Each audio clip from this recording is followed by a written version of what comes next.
패스트트랙 법안 철회를 요구하며 단식을 벌이던 자유한국당 황교안 대표가 어젯밤 정신을 잃어 병원에 급히 실려갔습니다. 치료 후 1시간여 만에 의식을 되찾았습니다. 자유한국당 나경원 원내대표가 미국 측에 내년 4월 총선 전에는 북미 정상회담을 열지 말아달라고 요청한 것으로 확인됐습니다. 선거에 영향을 줄 수 있어 우려를 전달했다는 게 나 원내대표의 해명이지만 선거를 위해서 한반도 평화를 위한 북미 회담마저 막아서는 거냐는 비판이 커지고 있습니다. 어제 오전 북한 민간 상선이 서해 북방 한계선을 넘어와 우리 군이 즉각 경고 사격 등을 하며 퇴거 조치를 했습니다. 기관 고장을 일으켜 월선한 것으로 파악돼 남북 간 충돌은 없었습니다. 출산율이 가파르게 떨어지면서 지난해에 이어 올해도 합계 출산율이 1명 미만이 될 것으로 보입니다. 2년 연속 여성이 자녀를 채 1명도 낳지 않는 셈인데 올해는 지난해보다 낮아질 가능성이 큽니다. 서울 주요 대학 정시 모집 확대를 포함한 대학 입시제도 개편 방안이 오늘 오전 발표됩니다. 교육계에선 정시 비율이 지금의 약 27%에서 40%대 수준으로 확대될 것이란 예상이 나옵니다. 교육부가 자율형 사립고, 외국어고, 국제고를 오는 2025년 일반고로 일괄 전환하는 법 시행령 개정안을 입법 예고했습니다. 자사고와 외고 국제고는 강하게 반발하며 공동 대응에 나서기로 했습니다. 여러분 안녕하십니까? 11월 28일 목요일 굿모닝 화이팅 시작합니다. 패스트트랙 법안 저지 등을 요구하며 무기한 단식에 나선 자유한국당 황교안 대표가 단식 8일째인 어젯밤 정신을 잃어 병원에 급히 실려갔습니다. 황 대표는 병원에서 치료를 받고 1시간여 만에 의식을 되찾았습니다. 이승배 기자가 보도합니다. 청와대 분수대 앞에서 단식 농성을 벌이던 자유한국당 황교안 대표가 정신을 잃은 건 밤 11시쯤이었습니다. 황 대표를 곁에서 살피던 부인이 가장 먼저 발견해 말을 걸고 몸을 흔들어 봐도 아무런 반응이 없자 비상대기하던 의료진을 불렀습니다. 진찰 결과는 의식불명. 곧바로 119 구급차를 불렀고 신촌 세브란스 병원으로 옮겨졌습니다. 제가 구급차에 타고 있었는데요. 전혀 어떠한 질문에도 이렇게 그 구급차에서 이렇게 그 대표를 부르고 이렇게 반응을 보는 구급차 이송 과정에서도 전혀 무반응 상태였습니다. 응급실에서 검사를 받은 황 대표는 일반 병실로 옮겨져 치료를 받았고 다행히 1시간여 만에 의식은 돌아왔습니다. 일단 위험한 고비는 넘겼지만 신장 약화나 저혈당 등 단식으로 인한 다른 문제가 생길 수 있어 상황을 더 지켜봐야 합니다. 단식 기간이 길어지면서 황 대표는 신장 기능이 떨어져 얼굴과 몸이 붓는 등 건강이 급격히 나빠진 상태였습니다. 여기에 추운 날씨 탓에 감기 증상도 심했던 것으로 전해졌습니다. 이 때문에 주변에서는 단식을 중단할 것을 권유했지만 황 대표는 아직 할 일이 남았다면서 단식을 고집했고 결국 8일 만에 쓰러졌습니다. 야당의 당대표께서 오랜 시간 그 추위에서 단식을 이어가고 있는데 또 이 정권에서는 어떠한 반응도 없었습니다. 정말 비정한 정권입니다. 황 대표는 공수처법과 선거제 개정안 등 패스트트랙 법안 철회를 요구하며 지난 20일부터 청와대 앞에서 단식 농성을 벌여왔습니다. YTN 이승배입니다. 자유한국당 나경원 원내대표가 미국 측에 내년 4월 총선 전에는 북미 정상회담을 열지 말아달라고 요청한 것으로 확인됐습니다. 선거에 영향을 줄 수 있는 만큼 미국 측에 우려를 전달했다는 게 나 원내대표의 해명입니다. 선거를 위해서 한반도 평화를 위한 북미 회담마저 막아선 게 아니냐는 논란이 나오고 있습니다. 우철희 기자입니다. 지난 20일 자유한국당 나경원 원내대표는 여야 원내대표들과 함께 미국을 찾았습니다. 방위비 분담금 협상을 공정하게 하자는 뜻을 전하기 위한 방문이었습니다.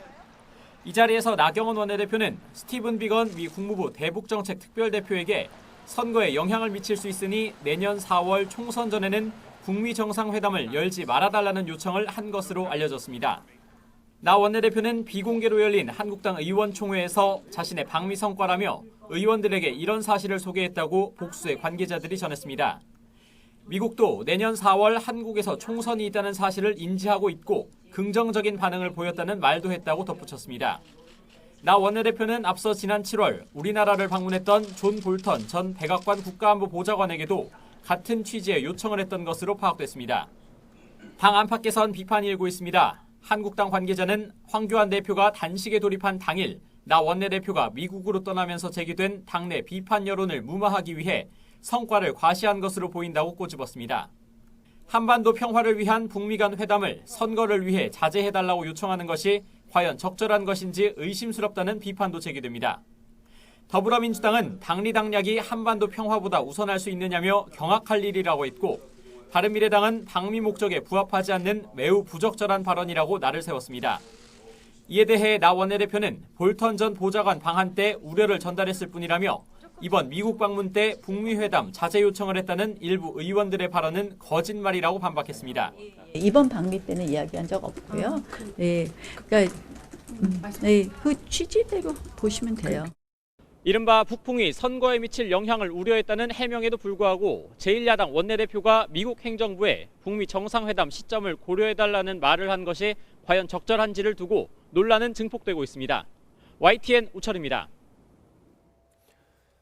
문재인 대통령이 국민과의 대화에서 빠른 통과를 위해 노력하겠다고 약속했던 이른바 민식이법이 어제 국회 상임위 문턱을 넘었습니다. 이 법안은 스쿨존 내 과속 단속 카메라 설치를 의무화하는 등 아이들의 안전을 위한 내용이 담겨 있는데요. 이르면 내일 본회의에서 처리될 전망입니다. 사고로 아이를 잃은 부모들은 또다시 국회를 찾아서 눈물로 호소했습니다. 직접 보시죠. 제발 부탁드립니다. 지금 물에 빠진 애들 지금 수면 위로 떠올랐어요. 아유, 저 이렇게 하지 마시고요. 제발 부탁드립니다. 제발 건져만 주세요. 건져만 제발 부탁드립니다. 아니, 지난번에도 우리가 자유한국당이 표조적으로 노력하시는 거 열어주세요. 민식이 법을 통과시켰잖아요. 네, 그래서 노력하시는 거 알아요. 나머지 법안에 대해서도 나머지 최선 아이들도 다해서 제발 건져만 좀 열어주세요. 예, 예. 내일 28일 법안소위에서만 우리 행안위 법안소위만 통과되면 아무리 여러 상황이 있다 하더라도 연내 통과는 확실하고 내년 1월 1일부터는 아이들과 관련된 법은 다 개정돼서 통과가 될 수 있도록 묶어서. 대검찰청은 스쿨존에서 어린이가 숨지거나 크게 다치는 경우 합의 등 감경 사유가 없는 경우 원칙적으로 구속 수사해야 한다고 일선 검찰청에 지시했습니다. 또 4주 이상 8주 이하 상해 사건은 정식으로 재판에 넘기는 것을 원칙으로 정했습니다.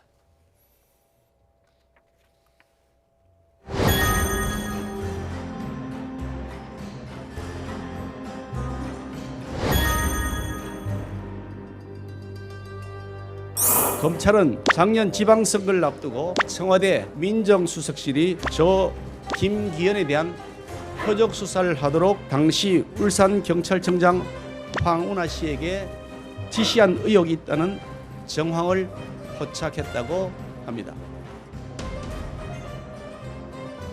고작 울산시장 비서실장의 여러 종류의 비리에 대한 첩보였어요. 그게 뭔 대단한 첩보라고 그걸 그런 터무니없는 얘기에 해명하려니까 너무 짜증이 나요. 유재수 전 부시장 감찰 무마와 황운하 관건 선거 모두 조국 장관이 민정수석 재직 시에 있었던 일입니다. 조국 전 장관이 바로 또 이 모든 권력형 범죄의 키맨인 것입니다.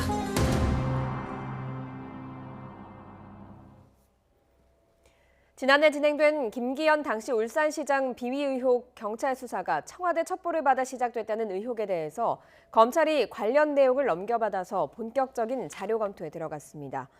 서울중앙지검 공공수사 2부는 울산지검에서 이송받은 황운하 현 대전지방경찰청장 사건을 배당받아서 관련 자료를 검토하고 있다고 밝혔습니다.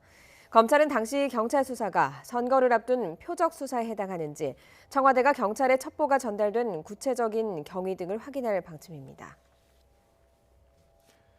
뇌물수수 등의 혐의를 받는 유재수 전 부산시 경제부시장이 구속됐습니다. 법원은 범죄 혐의의 상당수가 소명되고 증거인멸 우려와 도주 우려가 있다며 유 전 부시장의 구속영장 발부 사유를 설명했습니다.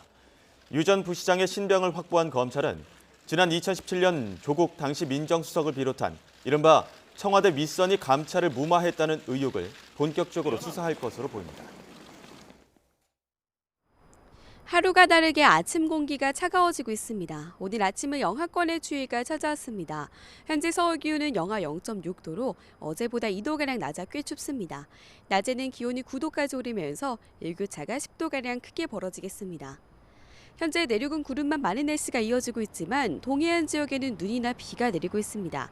특히 강원 산간 지역에는 대설주의보가 내려진 가운데 미시령에는 밤사이 15cm의 많은 눈이 내려 쌓였습니다. 오늘 밤까지 강원 산간 지역에는 20cm의 큰 눈이 더 쏟아지겠고요. 경북 북동 산간 지역에는 최고 5cm, 강원 동해안에 1cm 안팎의 눈이 오겠습니다. 그 밖에 동해안 지역에는 5에서 30mm의 비가 내리겠습니다. 현재 설악산의 기온이 비공식 기록으로 영하 6.3도까지 떨어지며 전국에서 가장 낮고요. 철원이 영하 3.8도, 천원은 영하 3.5도, 대전은 영하 0.8도를 보이고 있습니다. 낮 기온은 서울이 9도, 대전 11도, 광주 14도, 부산은 13도로 어제보다 조금 높겠습니다. 동해안 지역은 내일 밤부터 다시 눈이나 비가 내리겠고요. 이번 휴일에는 전국에 겨울을 재촉하는 비가 내릴 전망입니다. 지금까지 상암동 야외 스튜디오에서 YTN 권혜인입니다. 일제 강제징용 문제 등으로 촉발된 한일 갈등 해소 방안과 관련해 문희상 국회의장이 법안을 마련 중입니다. 한일 양국의 기업과 민간인의 자발적 기부금이 핵심인데요. 하지만 피해자 단체들은 무효화된 2015년의 위안부 합의보다 나쁜 안이라며 거세게 반발하고 있습니다. 장하영 기자입니다. 문희상 국회의장이 내놓은 안은 정부가 기업인권재단을 설립해 피해자들에게 위자료를 지급하는 방식으로 재판상 화해 절차를 밟도록 하고 있습니다. 재단의 기금은 한일 양국 기업과 민간인의 자발적 기부금과 한일 위안부 합의를 위해 만들었던 화해치유재단의 잔액 60억 원 등으로 조성합니다. 이렇게 모은 돈은 현재 소송을 진행하는 피해자와 피해 신청을 하는 사람들에게 위자료로 지급되는데 약 3천억 원 정도가 소요될 걸로 예상했습니다. 다만 1년 6개월 시한 안에 피해 신청을 하지 않은 피해자는 시효가 소멸해 더 이상 이의를 제기하지 못합니다. 미래지향적인 한일 관계를 위해서 한일 청구권 협정 등과 관련된 모든 피해자들의 배상 문제를 일정한 시한을 정해서 일괄적으로 해결하는 규정을 담아낼 필요가 있다고 생각합니다. 문희상 의장의 안은 일본이 1965년 청구권 협정을 거론하며 외면한 개인의 손해배상 청구권이 소멸되지 않았다는 점을 강조합니다. 다만 청구권 제기에 시한을 둬 논란의 종지부를 찍고 화이트리스트 문제 해결과 일본의 사과 등을 선행 조건으로 제시해 정치적 타결도 겨냥한 걸로 보입니다. 하지만 피해자들은 문희상 안이 금시초문이고 대법원 판결을 훼손하는 안이라고 반발했습니다. 이것은 피해자를 청산하기 위한 법률이다라는 느낌이 들었습니다. 한국과 일본 사이에서의 외교적 갈등을 만들 수 있는 여지가 있는 사람들을 이 재단을 통해서 2억 원씩 받고 화해해서 더 이상 아무런 법적 권리를 행사하지 말라. 일본 정부는 명확한 입장 표명을 유보하면서 가능성을 열어뒀습니다. しかしながらこれは他国の立法府における議論でありますので、政府としてコメントすることは差し控えたいと考えております。 문 의장은 공개한 초안은 확정된 게 아니라면서 각계 의견을 수렴해 올해 안에 법안을 발의할 계획이라고 밝혔습니다. YTN 장하영입니다. 근로정신대 할머니와 함께하는 시민 모임은 일제 강제징용 피해자에 대한 대법원 승소 판결 1주년을 맞아 일본 정부가 인권 회복에 나설 것을 촉구했습니다. 이들은 대법원 판결이 나온 지 1년이 됐지만 아무것도 해결되지 않았고 오히려 일본 정부가 한일 갈등을 조장하고 증폭시키고 있다고 지적했습니다. 지소미아 조건부 종료 연기 이후 일본 정부가 계속 엉뚱한 이야기를 하고 있습니다. 수출 규제 관련 대화가 지소미아와는 관련이 없다거나 두 사항을 한일 양국이 동시에 발표한 것과 관련해서도 우연이랄까라는 모호한 답변으로 일관했습니다. 무슨 속사정 때문인지 도쿄에서 황보현 특파원이 전해왔습니다. 지난 22일 오후 6시 청와대가 지소미아 조건부 종료 연기를 발표하자 5분쯤 뒤 일본 경제산업성도 도쿄에서 기자회견을 열었습니다. 輸出管理政策対話について懸案の解決に資するべく局長級対話を行い 한국은 조건부로 지소미아 종료를 연기하고 일본은 그간 거부해왔던 한국에 대한 수출 규제 관련 대화에 나서겠다는 점을 서로 확인한 겁니다. 그런데 기자들의 질문이 나오자 엉뚱한 소리를 합니다. この実際に直前このタイミングでそういう発表をしているこれについてはいかがですか。基本的には今回発表させていただきましたのは、GSOMIAとは基本的には一切関係がございません。 어이가 없다는 지적이 나와도 복장 터지는 답변은 변함이 없습니다. 偶然というかどういう表現したらいいか分かりませんが全く関係がございません。 삼척동자도 다 알만한 일을 이처럼 박박 우기는 데는 그 전부터 일본 정부가 쏟아낸 말이 발목을 잡았기 때문으로 보입니다.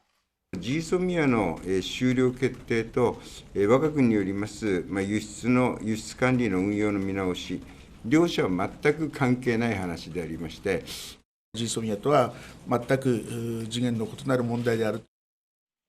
일본 정부는 지소미아가 종료돼도 아쉬울 게 없으니 이 문제로 한국 정부의 수출 규제 철회 요구에 절대 응하지 않겠다는 강경 입장을 줄곧 고수해왔습니다. 하지만 결과는 미국의 중재 등을 통해 지소미아 조건부 종료 연기를 받아들이고 수출 규제 문제에 대해 양보한 셈. 그간 한국 때리기로 지지율을 높여온 아베 내각으로서는 별 소득도 없이 한국에 양보했다는 비난이 나올 수 있게 된 겁니다.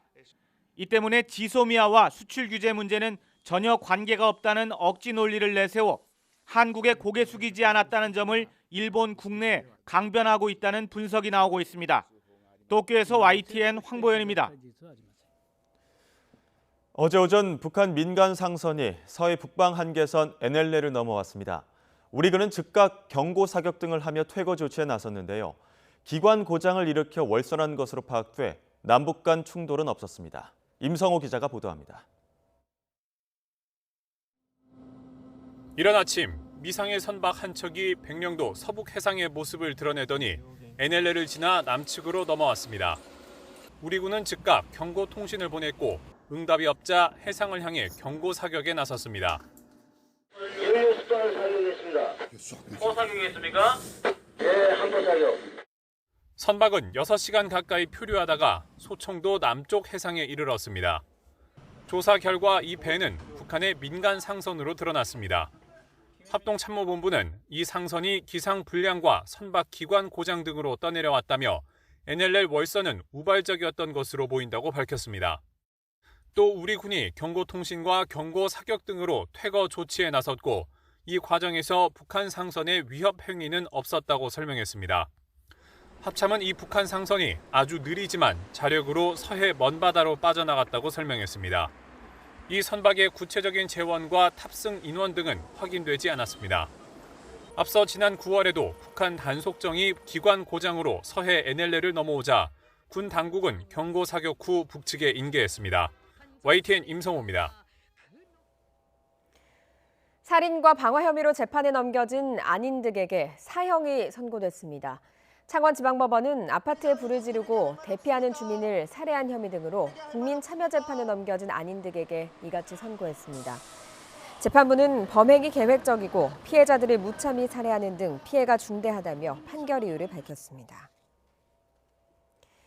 이른바 환경부 블랙리스트 사건으로 재판에 넘겨진 김은경 전 환경부 장관이 첫 정식 재판에서 혐의를 전면 부인했습니다.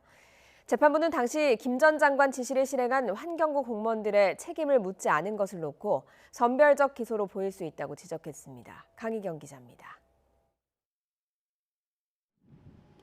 김은경 전 환경부 장관이 담담한 표정으로 법원에 들어섭니다.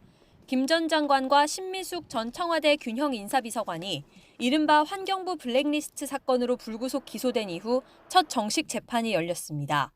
검찰은 공소사실 유지를 설명하며 이번 사건의 본질은 최고 권력층의 채용 비리라고 강조했습니다. 구체적으로 환경부 산하 공공기관 임원에게 사표 제출을 요구하고 사표를 내지 않으면 표적 감사를 한 데 이어 내정자에겐 차별적 특혜를 제공했다고 밝혔습니다. 반면 김 전 장관 측은 사실관계와 법리적인 부분을 모두 다투겠다는 뜻을 밝혔습니다. 특히 관련 판례를 언급하며 사직서를 내라고 권유했더라도 인사권 행사로 볼 수 없어 직권남용죄 성립이 어렵다고 주장했습니다. 또 사직서 제출을 강요당했다는 사람 가운데 2명을 제외하고는 임기가 이미 끝난 상황이었다고도 강조했습니다. 신 전 비서관 측도 사건이 대부분 환경부 내에서 일어났기 때문에 어떤 일이 일어났는지도 모른다며 공소 사실을 부인했습니다. 첫 재판에서는 재판부의 잇따른 지적을 반영한 검찰의 공소장 변경이 허가됐습니다. 애초 검찰은 지시를 이행한 환경부 공무원들을 피해자로 적시했지만 재판부 요구에 따라 공동정범으로 보는 예비적 공소 사실을 추가했습니다. 하지만 재판부는 이에 대해서도 선별적 기소라는 비난 가능성이 있다며 지시에 굴복한 실행 행위자도 법적 처벌을 받는 게 정의 구현에 부합한다고 말했습니다. 재판부는 다음 기일에 다시 한번 관련 내용을 정리한 뒤 본격적인 증거 조사에 들어가기로 했습니다. YTN 강희경입니다. 올해도 출산율이 가파르게 떨어지고 있습니다. 여성 1명이 평생 낳을 것으로 예상되는 아이 수가 지난해에 이어 올해도 1명 미만일 가능성이 큽니다. 김평정 기자입니다. 올해 초 통계청은 우리나라 인구가 정점을 찍고 줄어들기 시작하는 시점을 9년 뒤인 오는 2028년으로 수정했습니다. 이전의 전망치에서 3년이나 앞당긴 겁니다. 지난해 여성 1명이 평생 낳을 것으로 예상하는 아이의 수인 합계 출산율이 1명도 안 되는 0.98명으로 급감하면서 긴급히 예측을 다시 할 수밖에 없었습니다. 올해 역시 출산율 감소 추세는 계속되고 있습니다. 올해 3분기 합계 출산율을 집계했더니 1년 전 같은 기간보다 0.08명 줄어든 0.88명으로 나왔습니다. 1명대가 무너진 것을 넘어 0.9명 선도 깨졌습니다. 분기별 합계 출산율을 보면 1분기에는 1.01명으로 1명을 약간 상회한 수준이었으나 지속적으로 감소하면서 2분기에는 0.91명, 그다음에 3분기에는 0.88명으로 출산율은 연말로 갈수록 낮아지는 경향이 있어서 올해 전체 합계 출산율은 2년째 1명을 밑도는 것은 물론 지난해보다도 낮아질 가능성이 큽니다. 이는 현재의 인구 수준을 유지하기 위한 최저 기준인 합계 출산율 2.1명의 절반에도 못 미치기 때문에 인구 감소에 가속도를 붙이는 요인이 되고 있습니다. 출생아 수는 같은 달 기준으로 42개월째 역대 최소 기록을 갈아치우고 있습니다. 이런 추세라면 올해 1년 동안의 출생아 수가 지난 2017년에 40만 명이 무너진 지 2년 만에 30만 명에도 못 미칠 거란 전망이 나오고 있습니다. YTN 김평정입니다. 입찰 무효와 수사 의뢰 등으로 논란이 일고 있는 한남 3구역의 재개발 조합이 시공사 입찰에 참여한 건설사들로부터 수정된 제안서를 다시 받을 것으로 알려졌습니다. 재개발 조합은 위반 사항을 제외한 수정된 제안서를 받아서 시공사 선정 절차를 진행하는 방향으로 의견 수렴을 한 것으로 전해졌습니다. 교육부가 자율형 사립고, 외국어고, 국제고를 오는 2025년 일반고로 일괄 전환하는 초중등 교육법 시행령 개정안을 입법 예고했습니다. 자사고와 외고, 국제고는 폐지를 철회하라며 공동 대응에 나서기로 했습니다. 김종균 기자입니다. 운영하고 있는 외고, 국제고 폐지 정책을 당장 중지하라! 중지하라! 중지하라! 전국 외고 교장과 학부모들이 모여 정부의 일반고 전환 추진에 강력히 항의했습니다. 외고 설립 목적을 이행하지 못했다는 교육부 논리는 전혀 사실과 다르다고 주장했습니다. 지난 11월 7일 교육부 장관이 2025년 외국어고를 일반고로 일괄 전환하여 고교 서열화를 해소하겠다는 정부의 발표를 크게 착오적이고 반교육적인 포퓰리즘으로 규정한다. 자사고와 외고, 국제고 교장들은 지난 16일 미리 만나 연합회를 구성해 공동 대응에 나서기로 했습니다. 법정 투쟁도 예고했습니다. 외고나 자사고나 국제고가 다 다르기 때문에 사안별로 해서 연대해서 하도록 그렇게 결정을 했고요. 하지만 반대 의견이 많다고 개정안이 철회될 가능성은 매우 작습니다. 교육부는 자사고, 외고, 국제고의 설립 운영 근거 조항을 없앤 초중등 교육법 시행령 개정안을 입법 예고했습니다. 개정 사항은 오는 2025년 3월 1일 시행됩니다. 입법 예고 기간은 내년 1월 6일까지로 40일 동안 의견을 모읍니다. 교육부는 내년 2월쯤 시행령 개정을 마칠 방침인데 여기에 맞춰 자사고 외고국제고는 헌법 소원 등 법적 대응에 나설 예정입니다. YTN 김종길입니다. 서울 주요 대학 정시 모집 확대를 포함한 대학 입시제도 개편 방안이 오늘 오전 10시에 발표되는데요. 정시 확대 대상이 되는 대학이 어디인지, 정시 비율은 얼마나 늘어날지 관심이 쏠리고 있습니다. 교육부가 서울 주요 대학의 정시 비율을 현행 27%에서 40%대 수준으로 올릴 전망인 가운데 학생부 종합 전형 공정성을 위해 부모의 사회경제적 지위가 작용한다는 지적을 받아온 학교생활기록부 비교과 영역 폐지 여부가 쟁점이 될 것으로 보입니다. 미국은 추수감사절 연휴에 들어갔지만 트럼프 대통령은 내년 대통령 선거 당선을 위한 행보에 여념이 없습니다. 미국이 부자 나라들을 방어하는 데 엄청난 돈을 쏟아부었다고 또다시 비판하는가 하면 탄핵 방어에도 온 힘을 쏟고 있습니다. 김상우 기자입니다. 자신의 주소지를 뉴욕에서 플로리다주로 옮긴 후 처음으로 펼친 트럼프 대통령의 선거 유세. 내용은 전임 행정부와 민주당의 탄핵 청문회에 대한 비난 일색이었습니다. The radical left Democrats are trying to rip our nation apart. Think of this. Impeachment. Impeachment. A witch hunt. 전임 행정부들을 향해서는 부자 나라들을 방어하는 데 엄청난 돈을 쏟아부었다고 또다시 비판했습니다. 특히 자신은 미국의 대통령이지 전 세계의 대통령이 아니라고 말했습니다. 한미 간의 주한미군 방위비 분담금 협상이 난항을 겪고 있는 가운데 방위비 대폭 증액 입장을 재확인한 것으로 풀이됩니다.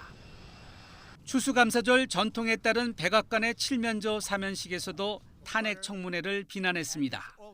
사면 대상인 칠면조의 이름은 버터, 만일의 상황을 대비한 대역 칠면조의 이름은 브레드. 트럼프 대통령은 자신을 둘러싼 탄핵 사태를 농담을 통해 깎아내리며 브레드와 버터는 이전 증인들과는 달리 자신과 실제로 만났다며 사면을 선언했습니다. Thankfully, bread and butter have been specially raised by the Jacksons to remain calm under any condition, which will be very important because they've already received subpoenas to appear in Adam Schiff's basement on Thursday. 이는 탄핵 조사를 주도하는 하원의 애덤 시프 정보위원장을 언급한 것으로 시프의 지하실은 민주당의 탄핵 조사에 대한 조롱의 표현입니다.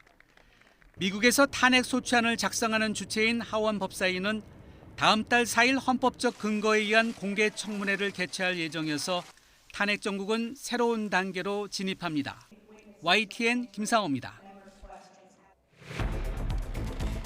뇌물수수 혐의를 받는 유재수 전 부산시 경제부시장이 구속됐습니다.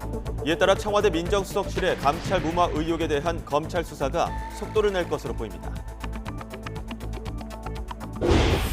김기현 전 울산시장에 대한 수사가 선거 개입인지를 수사 중인 검찰은 청와대 민정수석실이 관여했는지에 초점을 맞출 것으로 보입니다.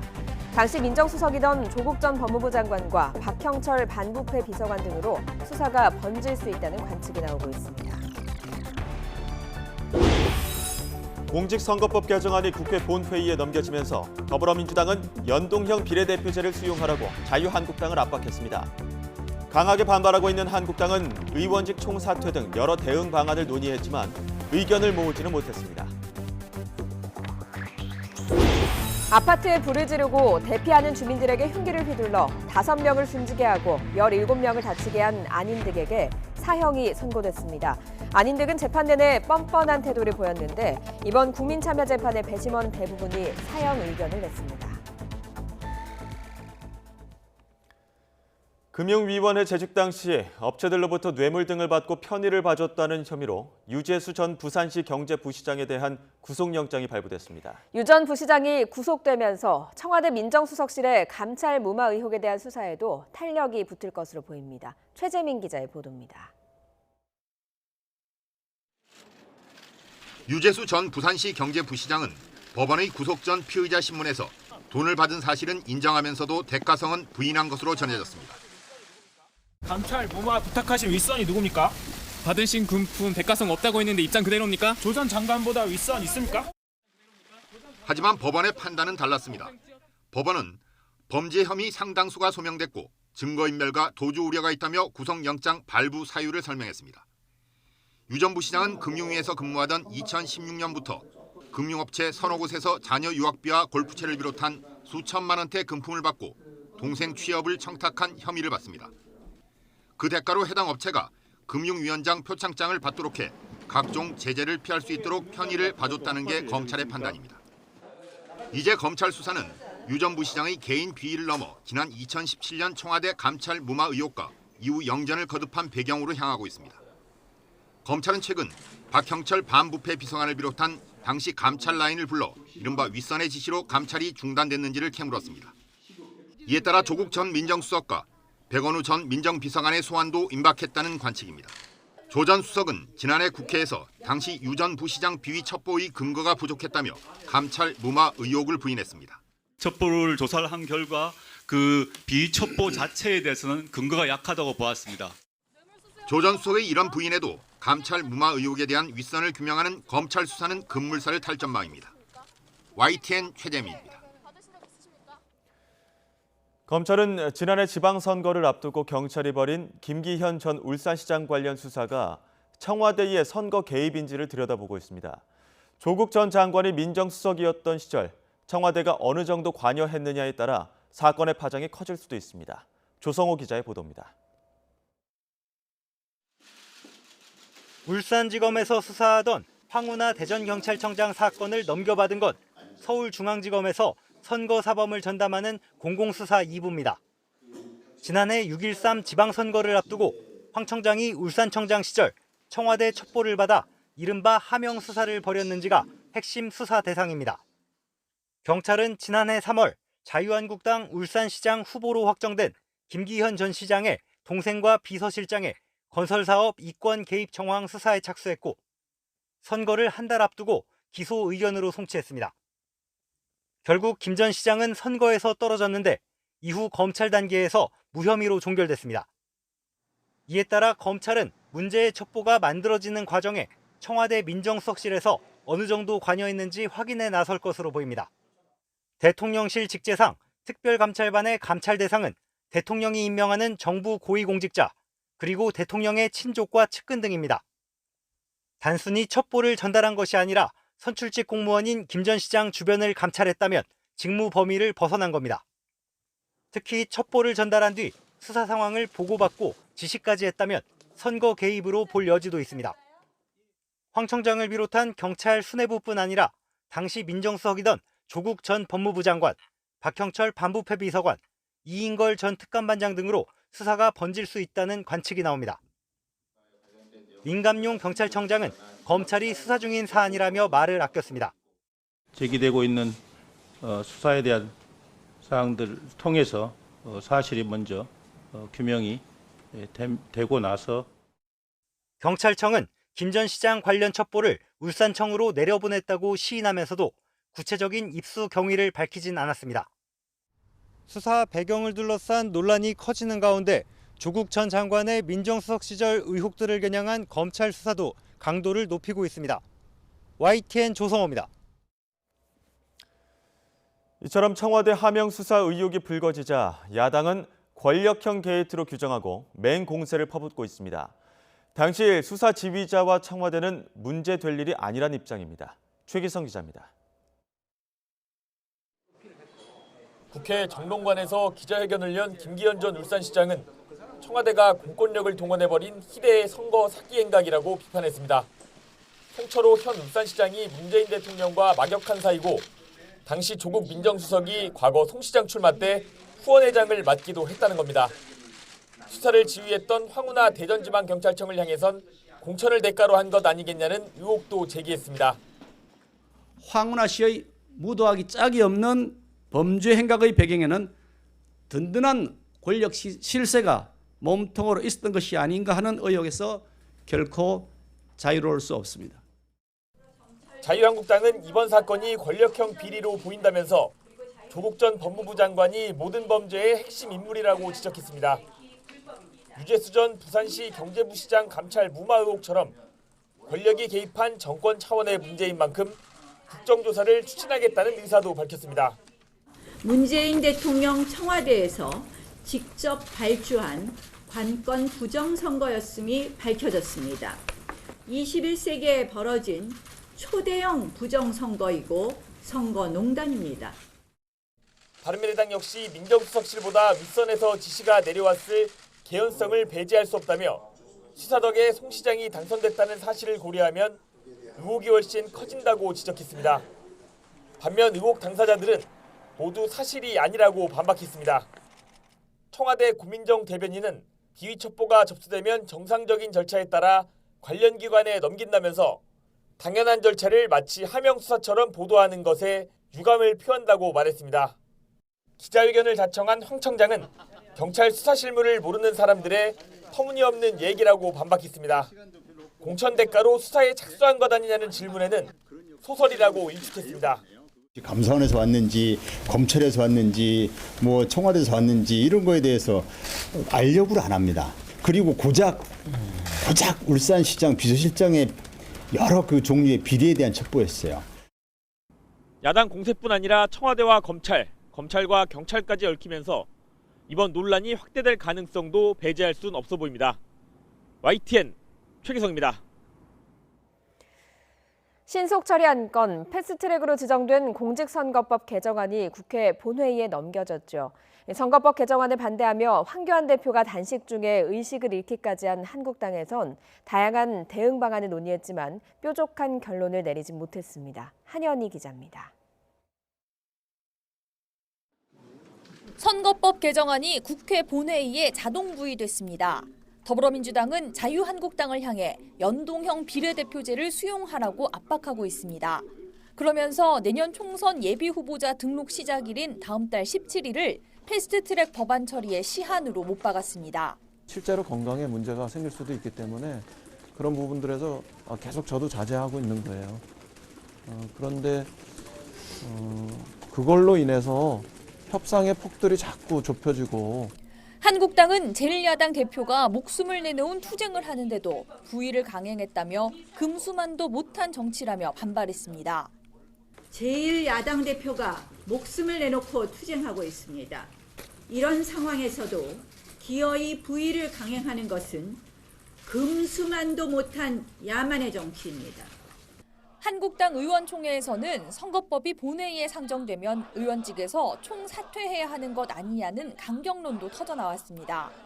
또 본회의 필리버스터와 황 대표와의 동반 단식 등의 카드도 제기됐습니다. 이제 우리 자유한국당도 의원직 총사퇴를 비롯한 집단 행동을 심각하게 고려해야만 합니다. 하지만 다양한 카드 가운데 정작 한국당이 선택할 수 있는 뾰족한 방안이 없다는 게 문제입니다. 의원직 총사퇴는 본회의에서 과반 찬성을 얻어야 하고 필리버스터 역시 정기국회가 끝나면 자동 종료되는 탓에 임시국회를 열어 법안 처리를 하는 걸 막을 순 없습니다. 여기에 동반 단식이나 총선 거부는 오히려 역풍을 맞을 우려가 큽니다.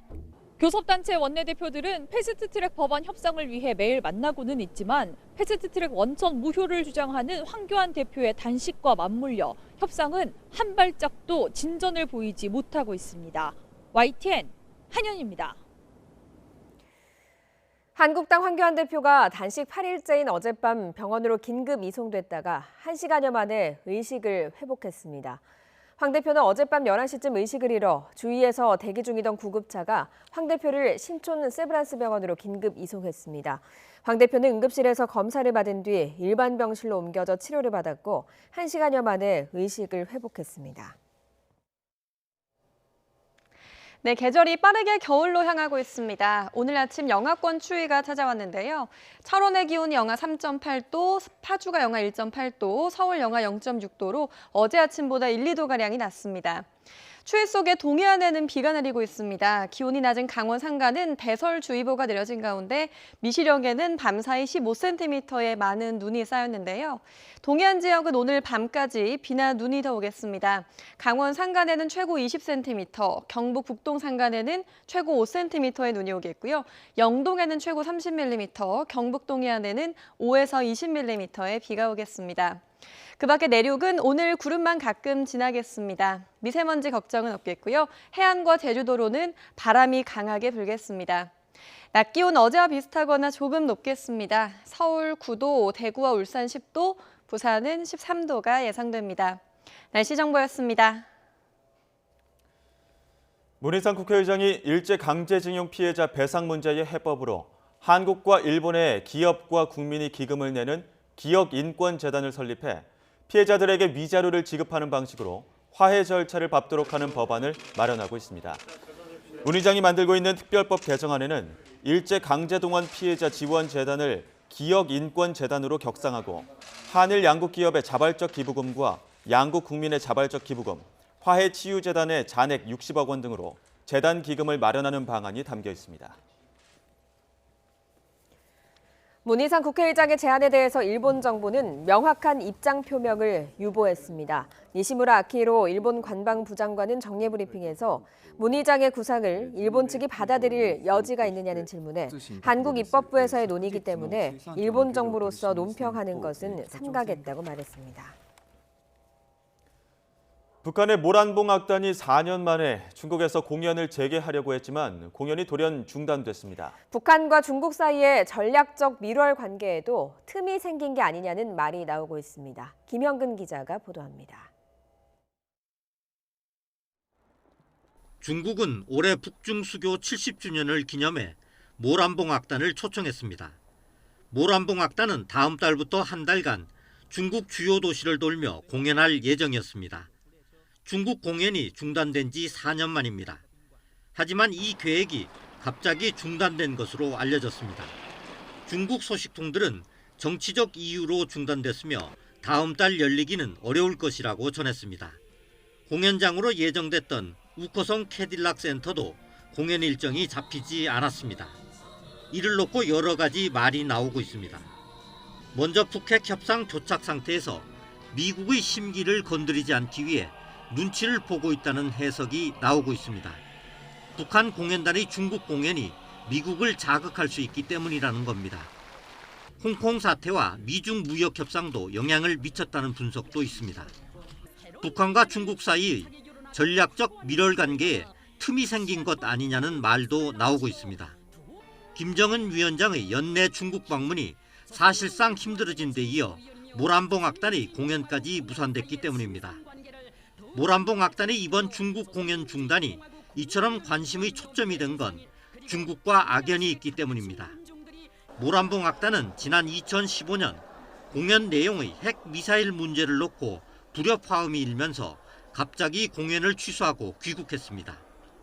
북한과 중국은 이후 북한의 핵 미사일 시험 등으로 관계가 냉각되면서 국가 차원의 예술단 교류를 하지 않았습니다. 결과적으로 이번 모란봉 악단 공연 중단은 양국 관계가 생각만큼 밀접하게 복원되지는 않았음을 보여주고 있습니다. YTN 김영근입니다. 핵무기 탑재가 가능한 러시아 전략폭격기 2대가 동해 상공등에서 정례 훈련 비행을 했으며 이에 한국과 일본 전투기들이 경계 비행을 펼쳤다고 러시아 국방부가 밝혔습니다.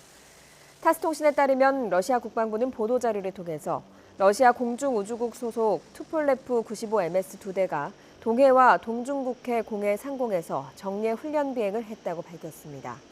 이번 훈련 비행에서 러시아 전략 폭격기들이 동해상의 한국 방공 식별구역, 즉 카디즈에 진입했는지 여부는 알려지지 않았습니다.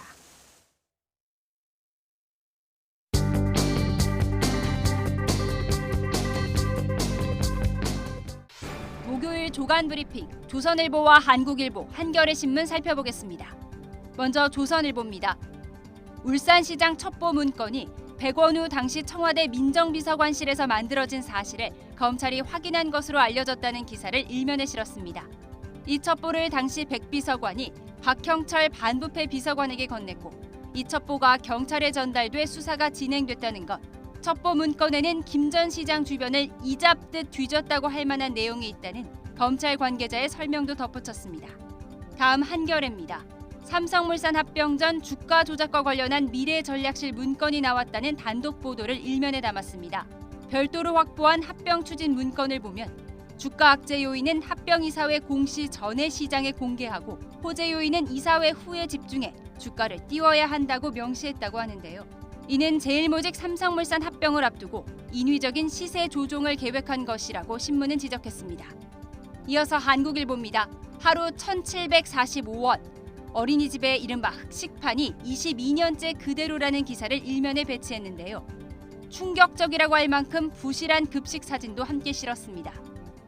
지자체 지원이 없는 지역의 민간 가정 어린이집의 평균 급식비는 1,745원에 불과한 반면 공공기관 어린이집, 특히 서울시청 어린이집의 급식비는 6,391원으로 큰 차이가 났다고 분석했는데요. 국회 예결위에서 내년도 예산 심사가 진행되고 있는 가운데 22년 전과 똑같은 급 간식비가 이번에는 오를 수 있을지 관심이 모아진다고 신문은 전했습니다. 다음 눈에 띄는 기사도 보시죠.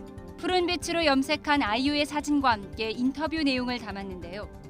엄지로 증오 대신 장미꽃을 피워봐라는 제목의 눈길이 갑니다.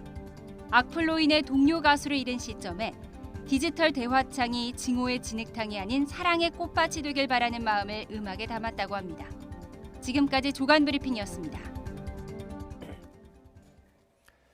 자신이 거주하는 아파트에 불을 지르고 대피하는 주민들에게 흉기를 휘둘러 22명의 사상자를 낸 안인득에게 사형이 선고됐습니다. 국민참여재판으로 진행된 이번 재판에서 배심원 대부분이 사형 의견을 냈습니다. 오태인 기자입니다. 자신의 집에 불을 지르고 대피하는 주민에게 흉기를 휘둘러 5명을 숨지게 하고 17명을 다치게 한 혐의로 국민참여재판을 받은 안인득. 재판부는 안인득에게 사형을 선고했습니다. 재판부는 범행이 계획적이고 피해자들을 무참히 살해하는 등 피해가 크다고 밝혔습니다. 또 재범의 위험성이 크고 피해 회복이 전혀 이루어지지 않는 점을 판결 이유로 설명했습니다. 배심원들도 9명 모두 안인득의 혐의를 유죄로 판단했습니다. 그러면서 8명이 사형 의견을 제출했고 재판부는 배심원단의 의견을 받아들였습니다. 배심원 평의 결과 심신미약 상태를 인정하지 않고 사형을 선고해야 된다는 의견이 다수였고 재판부 역시 이를 존중하여 사형을 선고하게 되었습니다. 사흘 동안 이어진 재판의 쟁점은 조현병 판정에 따른 심신미약입니다. 검찰은 철저한 범행을 계획한 만큼 심신미약으로 선처할 이유가 없다면서 사형을 구형했습니다. 반면 변호인단은 조현병 환자에 대한 편견이 우려된다며 심신미약을 인정해달라고 주장했습니다. 재판 내내 안인득은 뻔뻔했습니다. 자신의 말을 들어주지 않는다며 변호인단에게 불만을 드러냈습니다. 선고가 끝나고 법정을 나가면서도 큰 소리로 조작이 심하다고 말했습니다. 피해자 가족은 안인득의 태도에 분노했습니다. 지켜보면서 저희는 또 한 번 피해를 받고 앞으로도 더 힘들어질 것 같습니다. 한치의 잘못도 인정하지 않는 그 사회의 제약을 사형을 집행한 날이 빨리 왔으면 좋겠습니다. 변호인단은 안인득이 항소할 것 같다는 의견을 밝혔습니다. 이 때문에 조현병 환자의 심신미약 인정을 두고 법적 공방은 계속될 것으로 보입니다. YTN 오태인입니다. 박근혜 정부 시절 옛 국군기무사령부의 대규모 불법 감청 의혹과 관련해 검찰이 옛 기무사 영관급 장교에 대해 구속영장을 청구했습니다. 검찰은 군 장성들이 많은 특정 지역에서 휴대전화 통화와 문자 등 수십만 건이 감청된 것으로 보고 수사를 확대하고 있습니다. 박석영 기자가 보도합니다. 검찰은 그동안 박근혜 정부 시절 옛 국군기무사령부가 대규모 불법 감청을 해온 정황을 포착해 수사해왔습니다. 검찰은 이 감청 장비를 불법으로 제조하도록 지시하고 감청에 가담한 혐의로 기무사 출신의 예비역 중령 A씨의 구속영장을 청구했습니다. 주로 지난 2013년 말부터 약 6개월 동안 장성이 많은 서울 용산 국방부 부근과 충남 계룡대 등에 감청 장비를 설치하고 불법 감청을 한 혐의입니다. 현재까지 검찰이 확인한 감청 장비는 모두 7대로 수십만 건의 휴대전화 통화와 문자 메시지가 감청된 것으로 파악됐습니다. 국내에서 개발된 것으로 전해진 이 장비는 특정 건물 등에 고정 설치하면 200m 이내에서 이뤄지는 통화와 문자에 대한 감청이 가능한 것으로 알려졌습니다. 그러나 고정된 장소에서만 설치가 가능해 차량으로 이동하면서 특정 인물에 대한 추적이나 감청은 불가능한 것으로 전해졌습니다. 앞서 검찰은 방위사업 관련 정부 출연금 횡령 사건을 수사하던 도중 옛 기무사의 휴대전화 감청 장비가 납품된 정황을 포착했습니다. 이에 검찰은 지난 9월에서 10월 사이 관련 장소를 압수수색해 해당 장비 등 수사에 필요한 자료를 확보했습니다. 군사안보지원사령부도 지난 7월 옛 기무사가 지난 2013년 말 휴대전화 감청 장비를 도입해 성능 시험을 진행했던 사실을 확인했습니다. 그러나 법적 근거가 미비하다는 내부 문제 제기로 지난 2014년 초 이후 중단됐다고 해명했습니다. 검찰은 A씨 말고도 관여한 다른 군 관계자가 더 있을 것으로 보고 당시 윗선 등에 대한 수사를 이어갈 방침입니다. 불법으로 수집한 정보가 어디에 어떻게 사용했느냐에 따라 수사가 확대될 가능성도 있습니다. YTN 박서경입니다. 골관절염 유전자 치료제 인보사 개발에 참여한 코오롱생명과학 조모 이사가 구속됐습니다. 하지만 법원은 조 이사와 함께 영장실질심사를 받은 김모 상무의 영장은 기각했습니다. 조 이사와 김 상무는 인보사의 연골세포가 아닌 종양을 유발할 가능성이 있다고 알려진 신장세포가 포함된 사실을 알면서도 식품의약품 안전처 등의 허위 자료를 제출해 제조와 판매 허가를 받은 혐의를 받고 있습니다. 홍콩 경찰이 오늘 시위대의 최후의 보루로 남아있었던 홍콩 이공대학에 진입해 내부를 살펴볼 계획입니다. 앞서 대학 측은 이틀째 캠퍼스를 수색한 결과 더 이상 남은 시위대가 없다고 밝히기도 했습니다. 김태현 기자의 보도입니다. 지난 17일 이후 시위대 최후의 보루로 남았던 홍콩 이공대학. 구의원 선거 뒤에도 경찰 봉쇄가 이어졌지만 강경 진압이 아닌 자진 해산으로 방침이 바뀌었습니다. 홍콩 경찰은 봉쇄 12일째인 오늘 오전 대학 직원들과 함께 이공대에 들어갑니다. 수색에 나설 안전관리팀은 폭발물 처리 전문가가 포함된 경찰과 소방관, 구급대원 등으로 구성됩니다. 캠퍼스 안에 위험물이 있는지 살펴서 제거하고 심각한 피해를 초래한 증거물도 확보할 계획입니다. Our ultimate goal is to restore the safety of the campus and to reopen the campus as soon as possible. 앞서 이공대 관계자들은 경찰의 봉쇄 속에 이틀 동안 캠퍼스 곳곳을 수색했습니다. 학교 측은 이제 더 이상 남아있는 시위대가 없다고 밝혔습니다. 我哋好希望咧，能夠喺我哋搜查行動當中咧，能夠可以揾到仲有一啲嘅留守人士，係希望能夠勸喻佢哋能夠和平有序咁樣離開校園。 선거가 끝난 뒤에도 도심에서는 점심 시위가 계속 벌어지고 있지만 점차 시들해지는 분위기입니다. 시위대는 온라인 토론방 등에서 향후 진로를 놓고 고심하고 있습니다. 선거 압승을 발판으로 투쟁을 확대하자는 주장과 함께 거리 시위보다는 정치 개혁과 내년 9월 입법회 선거를 준비해야 한다는 목소리가 나옵니다. YTN 김태현입니다. 지난 26일 유럽 발칸반도에 있는 알바니아를 강타한 규모 6.4의 강진으로 인한 사상자가 계속 늘고 있습니다. 알바니아 정부는 지난 26일 새벽 강진이 발생한 두러스와 수마네 지역에 대해서 30일간 유효한 국가 비상사태를 선포했습니다. 주요 외신에 따르면 현재 지진 피해 복구 작업이 본격화하고 있는 가운데 지금까지 파악된 사망자는 최소 29명, 부상자는 650여 명에 이르는 것으로 추산됐습니다. 프랑스 농민 수백 명이 트랙터를 몰고 수도 파리에 몰려가 반정부 시위에 나섰습니다. AFP-통신은 현지 시간 27일 농민 200여 명이 트랙터로 파리 샹젤리제 거리를 막아섰고 이곳의 명소인 푸케 레스토랑 앞에 건초를 뿌리기도 했다고 전했습니다. 프랑스 농민들은 최근 수년간 농업 소득이 줄어들면서 어려움을 겪어왔습니다. 그룹 블락비의 박경 씨가 특정 가수들의 실명까지 거론하며 음원 사재기 의혹을 제기해 파문이 일파만파로 커지고 있습니다. 대중음악계의 공공연한 일로 이미 신고센터까지 설치됐지만 사실상 잡아내기 쉽지 않은 상황입니다. 김선희 기자가 보도합니다. 가수 박경이 음원 사재기 의혹을 제기하며 특정 가수의 이름을 무더기로 언급해 파장이 커지고 있습니다. 지목된 가수들은 사실무근이라며 박경을 명예훼손으로 고소하는 등 법적 대응에 들어갔습니다. 음원 사재기는 불법적인 방법으로 음원을 대량 사재기해 음원의 순위를 인위적으로 올려놓는 것으로 가요시장에서는 공공연하게 알려진 사실입니다. 공장 혹은 이제 작업실이라고 불리는데 조그마한 사무실에 핸드폰을 수백 개를 설치를 해놓고 그 핸드폰에서 또 각각 그 음원 사이트의 아이디들을 특정한 시간에 무한정으로 돌리는 방식으로 스트리밍이 이루어지는 거죠.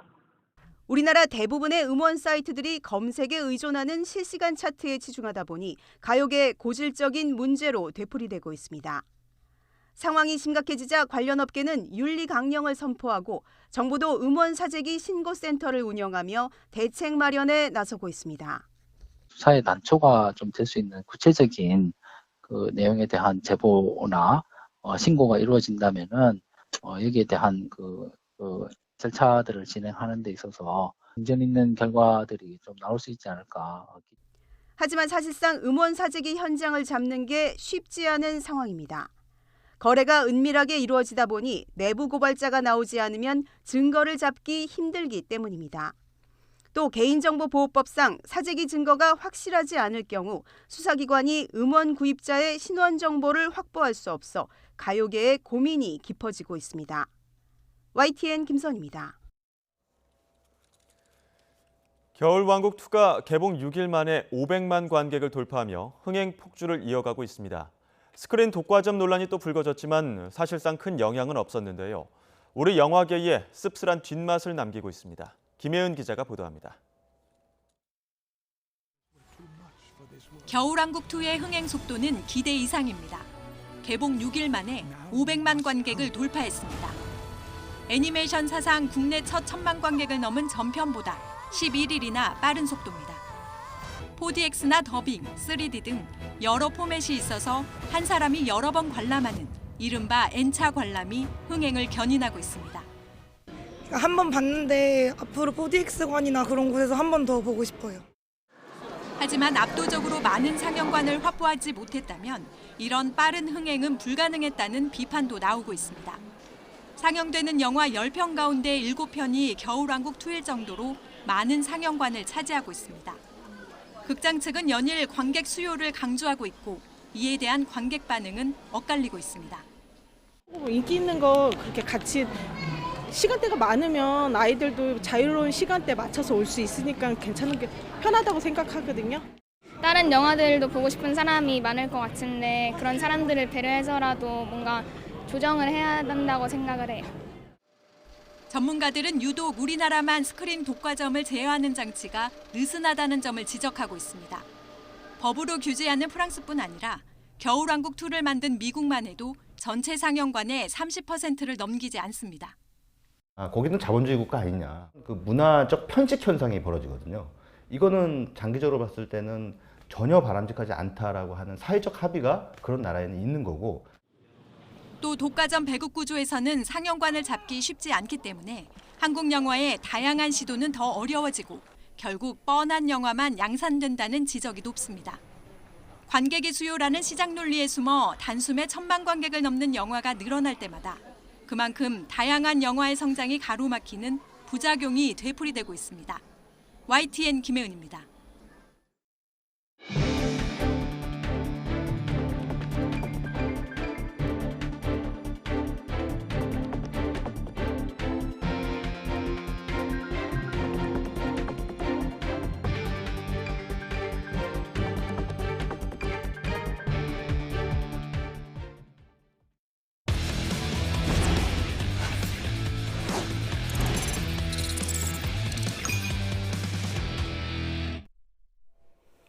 구속 150km에 이르는 빠른 공과 위력적인 포크볼을 가졌지만 실력만큼 꽃을 피우지 못해서 미완의 투수라고 불리는 선수가 있습니다. 바로 홍상삼 선수인데요.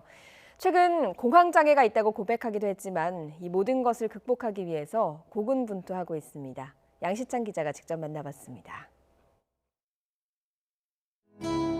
야구 유니폼을 벗은 사복 차림의 홍상삼은 평범한 30살 청년의 모습입니다. 프로야구 선수의 숙명이지만 홍삼삼은 유독 팬들 앞에 서기 두려운 시기를 보냈습니다. 팬들의 비난 댓글이 원인이었습니다. 기사 같은 거 댓글에 좀 안 좋은 욕 같은 것도 많이 좀 보다 보니까 그러다 보니까 저도 모르게 이게 괜찮다고는 하는데 좀 이게 마음속으로 계속 쌓여 있던 것 같아요. 공황장애를 치료한 지 2년. 2군에서 착실히 훈련한 끝에 아픔을 극복하고 지난 4월 모처럼 선발 기회를 잡았지만 결과는 무척 아쉬웠습니다. 강타자를 연속해서 삼진으로 돌려세우는 위력투를 펼치고도 승리 투수 요건에 아웃카운트 1개를 채우지 못하고 마운드를 내려와야 했습니다. 우왕청심원이랑 이렇게 좀 먹고 던지니까 좀 좋았는데 이제 그때 이제 4회 조금 지나서부터 그때 좀 이제 모르겠어요. 약 기운이 떨어진 건지 아니면 좀 그때 또 조금씩 이제 막 힘들더라고요. 고교 시절 청룡기 MVP 출신으로 프로 2년 차인 2009년 9승을 수확한 홍상삼. 빠른 구속에 포크볼까지 장착한 완성형 투수로 불펜 투수로 전업한 이후에도 쏠쏠한 활약을 펼쳤지만 큰 경기에서의 제구 불안은 약점으로 남았습니다. 올해를 끝으로 두산에서 방출되는 서름까지 겪었지만 홍상삼의 손을 잡아준 기아에서 새 출발을 앞두고 있습니다. 외국인 감독님이랑 이렇게 서재용 투수 코치님이랑 되게 화이팅 좋으신 분이니까 분위기적으로는 저한테 되게 편하지 않을까 마음 좀 그렇게 생각하고 있어요. 새 팀에서 제도약을 꿈꾸는 홍상삼의 겨울나기에 팬들도 따뜻한 응원의 박수를 보내고 있습니다. YTN 양시창입니다. 정규리그 일정의 약 3분의 1을 마친 프로농구가 짧은 휴식기에 돌입했습니다. 외국인 선수의 활약에 좌지우지되던 모습은 사라지고 젊고 빠른 국내 선수들이 급성장하면서 뜨거운 인기몰이를 하고 있습니다. 허재영 기자입니다. 프로농구를 대표하는 차세대 스타 송교창의 호쾌한 원핸드 덩크슛입니다. 거침없이 내달려 외국인 선수를 앞에 두고 덩크슛을 내리찍는 모습은 예전에는 보기 힘들었던 장면입니다. 분위기가 좀 다운이 돼 있었기 때문에 그 덩크로 인해 가지고 좀 팀 분위기를 살리자 하는 취지에서 했는데 좀 좋았던 결과를 낳은 것 같습니다. 송교창은 올 시즌 국내 선수 중 가장 많은 경기당 평균 15.9득점을 기록하고 있습니다.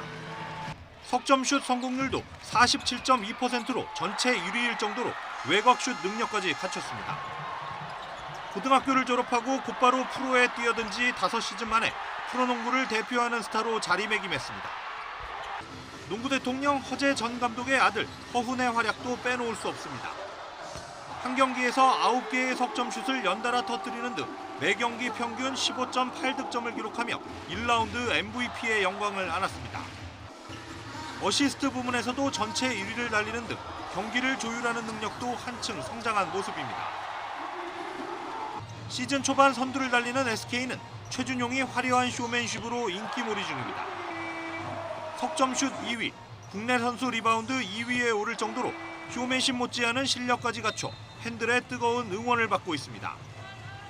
외국인 선수 출전 시간을 줄이며 용병 노름이라는 오명을 벗어던진 프로농구. 새로운 국내 스타들의 도약과 함께 관중이 30%나 증가하는 등 새로운 중흥기를 맞고 있습니다. YTN 허재원입니다.